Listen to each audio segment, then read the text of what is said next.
Up to date channel के माध्यम से आज मैं आपको मनुस्मृति के रचयिता कौन थे? तो ऑप्शन सी मनु थे। यह भारतीय इतिहास के अत्यंत महत्वपूर्ण प्रश्न है।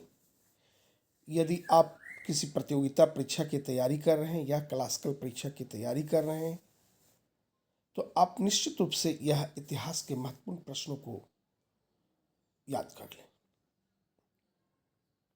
किस वंश के राजा बहुपत्नी प्रथा को मानने वाले थे? तो सातवाहन वंश, ऑप्शन बी। सातवाहन वंश के राजा कई पत्नियों को रखने की प्रथा उनके राज्य में प्रचलित था। राजा कई शादियां करते थे, अर्थात किस वंश के राजा बहुपत्नी प्रथा को मानने वाले थे? तो सातवाहन वंश। नेक्स्ट क्वेश्चन, पुरुष सूक्त का उल्लेख किस ग्रंथ में किया गया है? पुरुष सूक्त का उल्लेख ऑप्शन ए ऋग्वेद में किया गया है। पुरुष सूक्त का उल्लेख किस ग्रंथ में किया गया है? तो ऋग्वेद, ऑप्शन ए।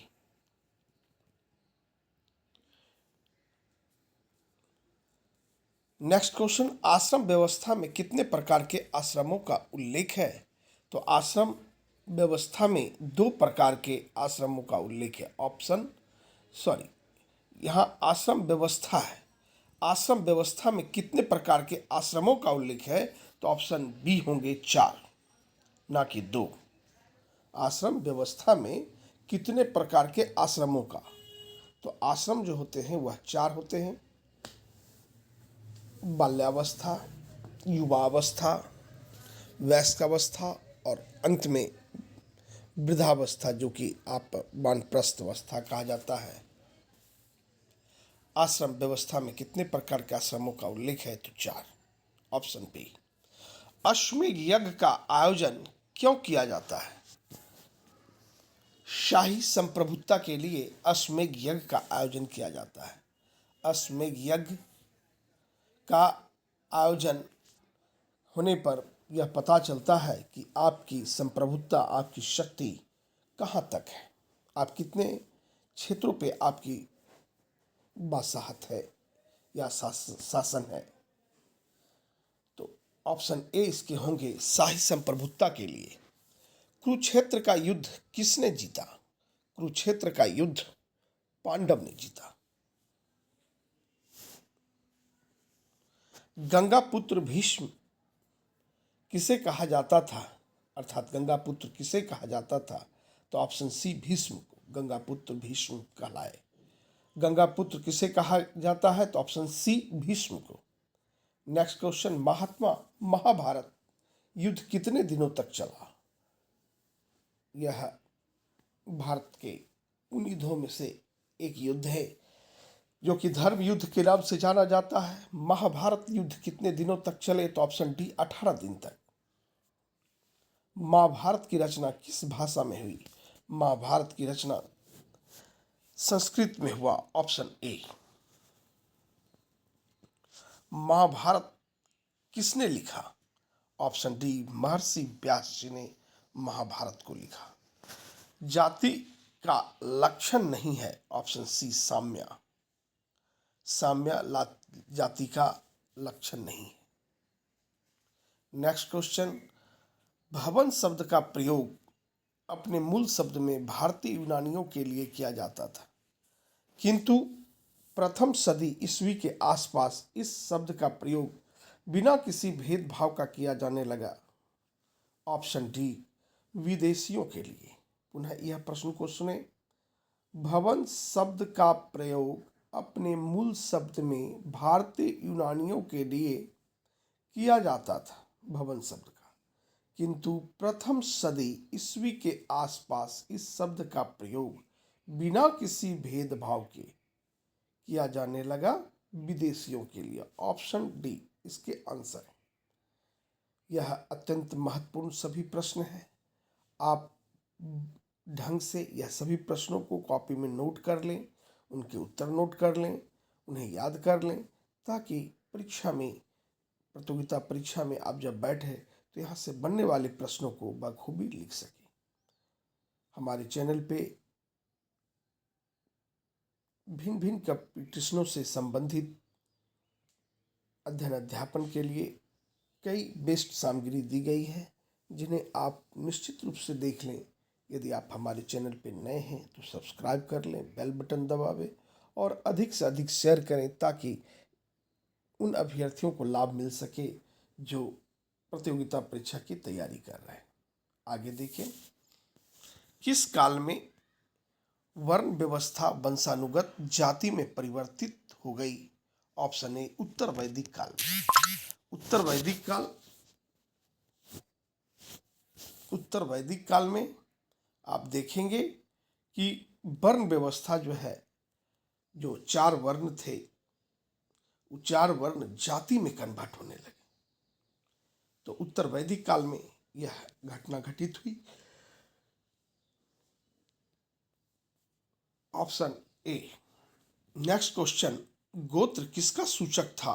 तो गोत्र प्रत्येक उपजाति के सामान्य पूर्वज का, प्रत्येक उपजाति के सामान्य पूर्वज अर्थात गोत्र के रूप में यह सूचक के रूप में जाना जाता है। अर्थात गोत्र किसका सूचक था? तो प्रत्येक उपजाति के सामान्य पूर्वज होते थे, सामान्य पूर्वज ही उनके गोत्र होते थे। नेक्स्ट क्वेश्चन, निम्न में से दक्कन में रहने वाले किस कबीलाई जातियों का वर्णन प्रारंभिक संस्कृत साहित्य विशेषकर महाकाव्य एवं पुराणों में हुआ है? ऑप्शन डी आंध्र, पुलिंद, सवर, सभी। पुनः एक बार देख लें और क्वेश्चन, निम्न में से दक्कन में रहने वाले, दक्षिण भारत में, निम्न में से दक्कन में, दक्षिण पश्चिम का यह क्षेत्र है, निम्न में से दक्कन में रहने वाले किस कबीलाई जातियों का वर्णन प्रारंभिक संस्कृत साहित्य विशेषकर महाकाव्यों में पुराणों में हुआ है? तो वह है आंध्र, पुलिंद और शबर। ये सभी का वर्णन महाकाव्यों और पुराणों में है। नेक्स्ट क्वेश्चन,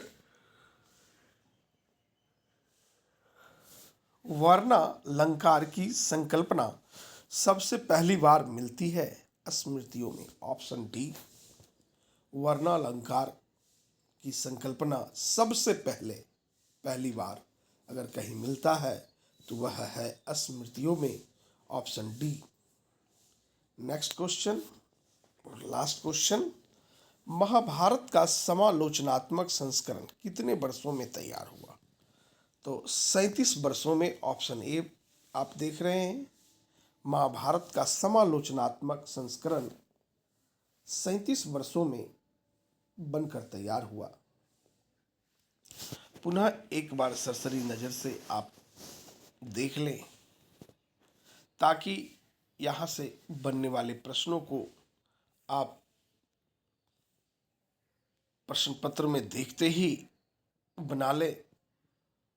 मनुस्मृति के रचयिता कौन थे? तो मनु।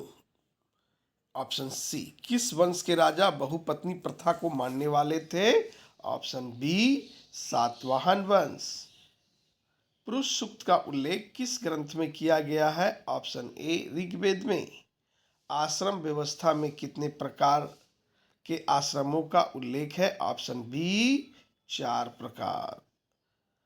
अश्वमेध यज्ञ का आयोजन क्यों किया जाता था? ऑप्शन ए शाही संप्रभुता के लिए। कुरुक्षेत्र का युद्ध किसने जीता? Option A Pandav. गंगापुत्र किसे कहा जाता है? भीष्म को। महाभारत युद्ध कितने दिनों तक चला? ऑप्शन डी 18 दिन।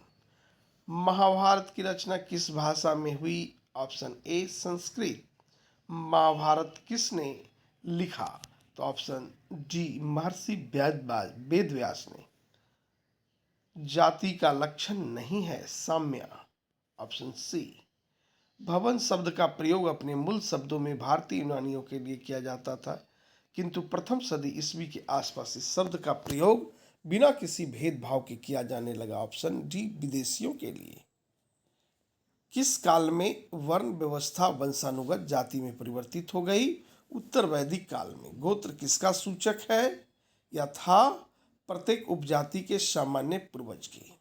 निम्न में से दक्कन में रहने वाले किस कबीलाई जातियों का वर्णन प्रारंभिक संस्कृत साहित्य विशेषकर महाकाव्य एवं पुराणों में हुआ? ऑप्शन डी सभी। वर्णालंकार की संकल्पना का सबसे पहली बार मिलती है स्मृतियों में। महाभारत का समालोचनात्मक संस्करण कितने वर्षों में तैयार हुआ? 37 वर्षों में। आप इन सभी प्रश्नों को बेहतर ढंग से तैयार कर लें इन्हीं शब्दों के साथ। Best of luck. जय हिंद, जय भारत।